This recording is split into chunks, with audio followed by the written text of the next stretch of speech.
it clear. It's your host Rob Lowe bringing y'all another Humble Yourself. It's season 6, episode 37. We got Sugariot and Rose in the building. How y'all feeling? I'm feeling good. Sensational. D in the building too. What's up, bro? Yes, sir. Yes, sir. I'm feeling good. I'm ready to get into this one now. Rose, you the manager, Sugariot, right? And first time I seen y'all creative house, DMV, real nice atmosphere, all that pool party, you know what I'm saying? Came up there, you rocked the stage, man. I want to know, how do you feel about performing at a pool party versus, regular performances inside of venues? A pool party versus everywhere else is the same approach. No matter where we're at, we try to give people the best experiences possible so that way when they leave, it's like, man, I got something from it. Whether you paid your gas money or a ticket or wherever it is, I want you to make sure you get your money's worth.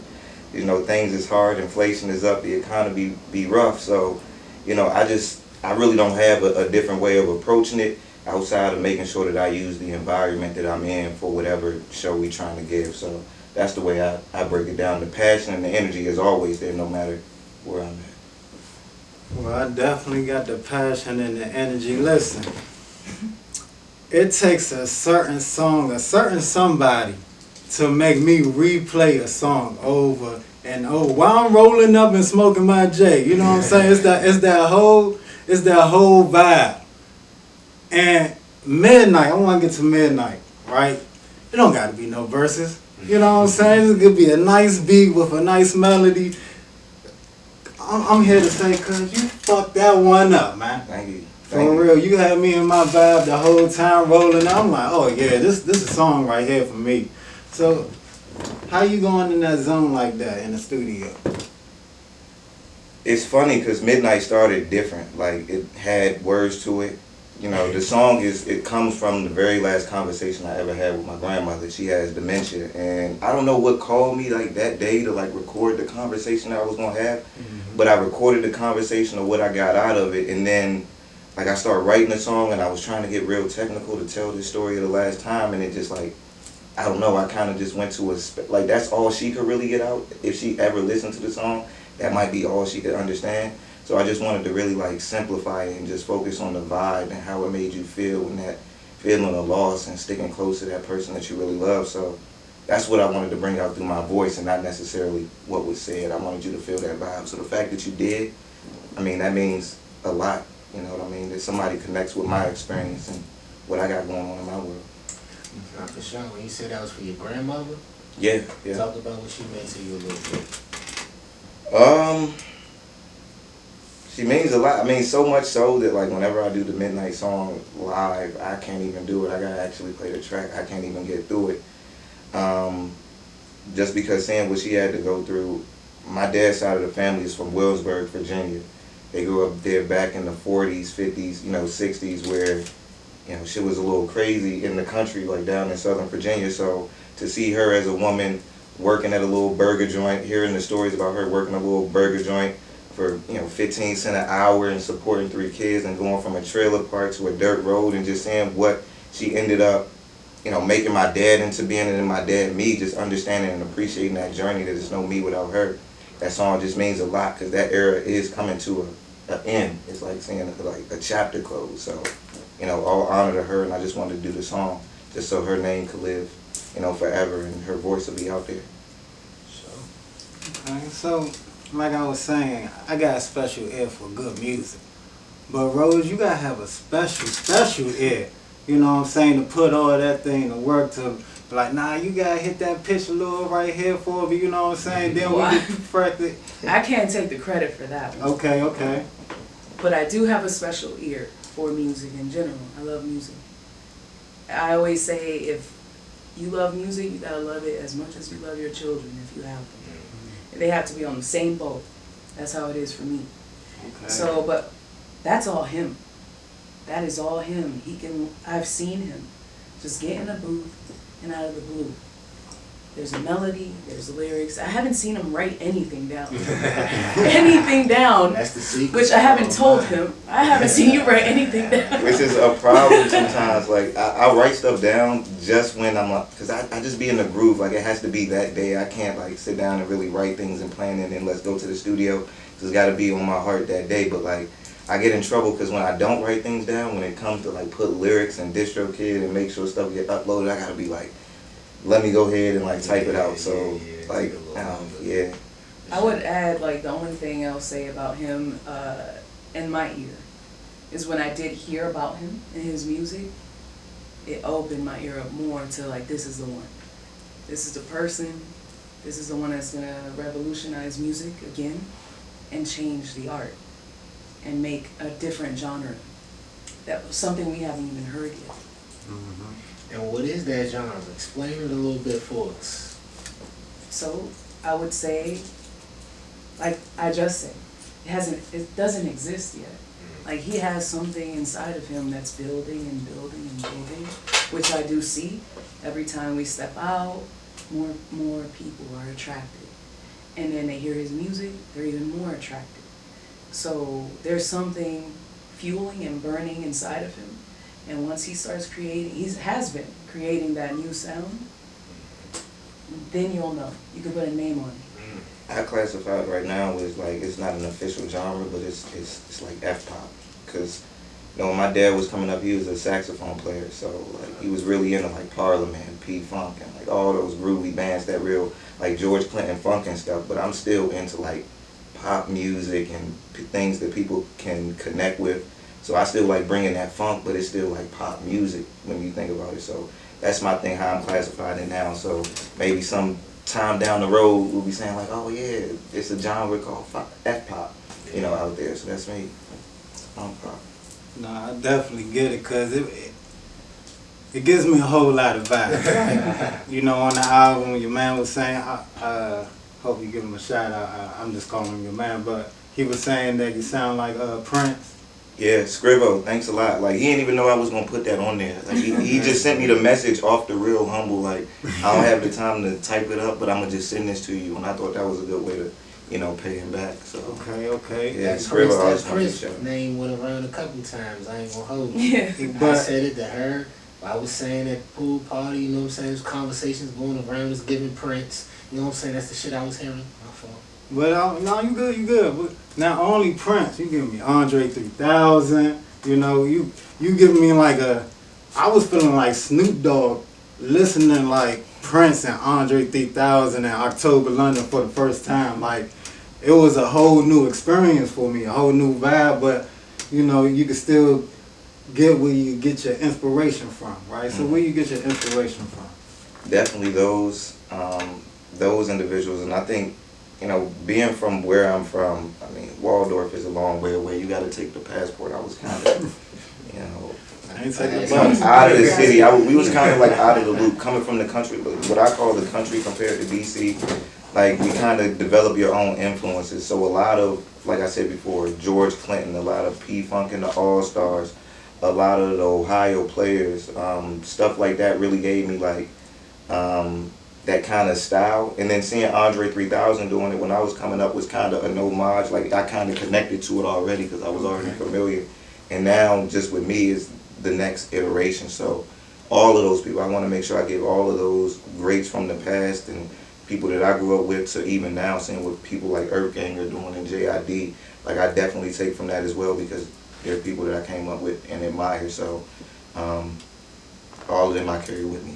Yes, sir. Okay, so I'm gonna ask you the same question too, Rose. Like, what was your inspiration in getting an artist management, and who's some of the managers and labels, you know, people in the game that you look at as examples?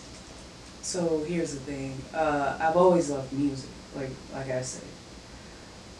The only time I ever considered putting my time and effort into someone when it comes to music was when I heard his. I always go to events to look for, like, even before him, to see if I see something unique, right? But it took me 36 years to meet him. So my inspirations, older man told me a long time ago, once you have inspiration, you'll always grab from them. So don't have them at all. And that's how I think I look for things myself. Like, I can't grab from anything, so I'm gonna make it myself and it becomes unique. Okay. And what style do you use to make your own, you know what I'm saying, yourself unique? What ways do you help Sugariot out?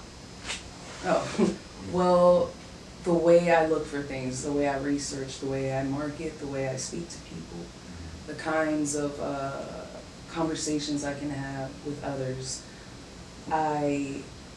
In some form, it inspires me, but with him, I see his potential and where he could be, and he's a little bit of rock and roll.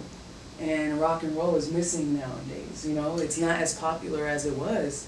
You know, for a long time, rock and roll held the #1 spot, and then hip hop came, and then now I see more the younger generation exploring all types of music. Hot box, hot box, hot box. We ain't in the whip, but we got to smoke it out. Now listen, I got one on my right, I got one on my left for you. First off, the Cherry Tsunami, free surf, you know what I'm saying? My man still smoking this shit from the pen, you know what I'm saying? Shout out to him. Then you try and go from Jersey, then you go to the West Coast, you got the Hollywood Cherry, bro. You sitting right by the sign, my nigga. You float. Stop playing. Get you some of this shit, bro. Exploring all types of music. I just know exactly how to explore it and how to put it together. So he's rock and roll to me all over again. That's why a lot of people look at him like Prince, because that's a once in a lifetime type of musician. Yeah. For sure. What you got, D? Oh, she just killed me with that one. She got me stuck for a minute. Oh, man. But, alright, so I know you love the studio, and I know you love performing. But if you had to choose, or you can keep it 50-50, which one would you choose? The studio or the stage? I'm gonna say the stage. And I think because of where I started getting into music and coming back, like the thing that made Sugariot is the pandemic and being locked down and being stuck. So anytime I could get around people, whether I'm doing something or, you know, it's a friend of mine, people that I support is doing something, I just like to be around people. So hitting the stage is just like therapy, you know, to me, and just having that energy, I would pick it 10 times out of 10 times. I would even say, like, even if I'm in the studio, I like people to be there. When I'm there, I like people around and to, you know, feel the vibe and the energy of everybody in the room. So, yeah, that's my thing. True. So this is the second time in a row I feel like I did this. I didn't let y'all know that, you know, we play a song in the middle of the episode. You know, you got the option to do the audio and you got the option to perform here in the studio. So I want to give y'all that option and ask, what song are we playing today? We're gonna play Black Licorice.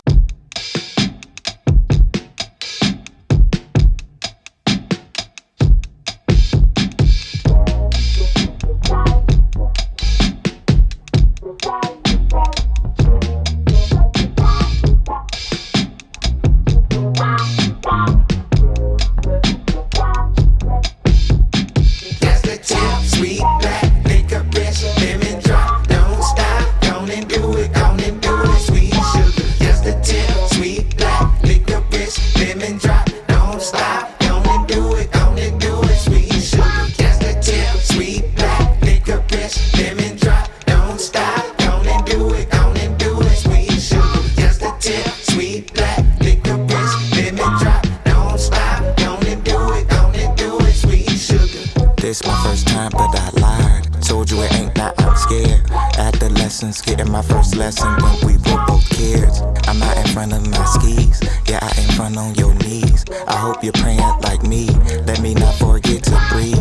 We both enjoy and indulge, body and soul we divulge. Playing pretend like we grown, hope my mom ain't coming home. There's just so much on my mind, trying to convince you that I'm, by way of touching you, I'm the type of guy that you'd find to be relationship goals. Looking at people supposed to be the type of thing we want to stave off, no live when old. I tend to think about the end, try not to miss out on now. Been told indulgence is sin, and wonder if I'm endowed. Insecure thoughts of a child turn into delicate men, turn into heartbreakers, cause ain't nobody lonely, it's them, lonely, it's them, lonely, it's them. Got that tail, sweet black, sweet black. Got the tail, sweet black, liquor bitch, lemon drop, don't stop, gonna do it, sweet sugar. Just the tail, sweet black, liquor bitch, lemon drop, don't stop, gonna do it, sweet sugar. Just the tail, sweet black, liquor bitch, lemon drop, don't stop, gonna do it, sweet sugar. Just the tail, sweet black, liquor bitch, lemon drop, don't stop, gonna do it, sweet sugar. She said, awaken my child, awaken my child. Turn the lights on, it's like rebirth, come through ether, feel like a new man. I'm addicted to this new feeling.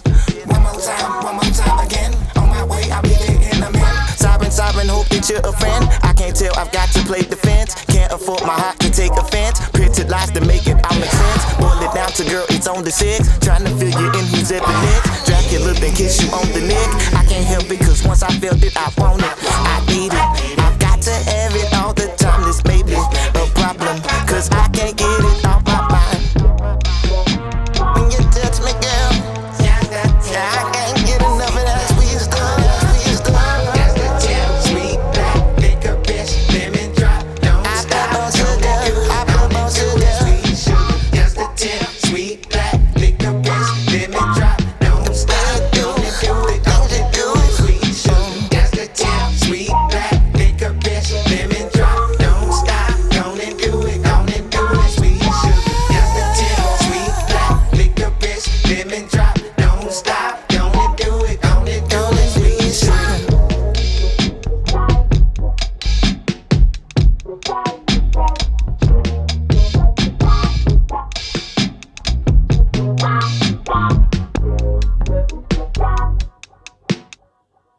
Option to perform here in the studio. So I want to give y'all that option and ask, what song are we playing today?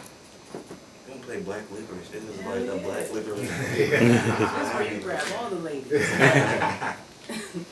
I know a couple things about that. Ain't that right, Black? Yeah, you know. Love. Peace. I don't want to know what this couch got. Yo, that's up next.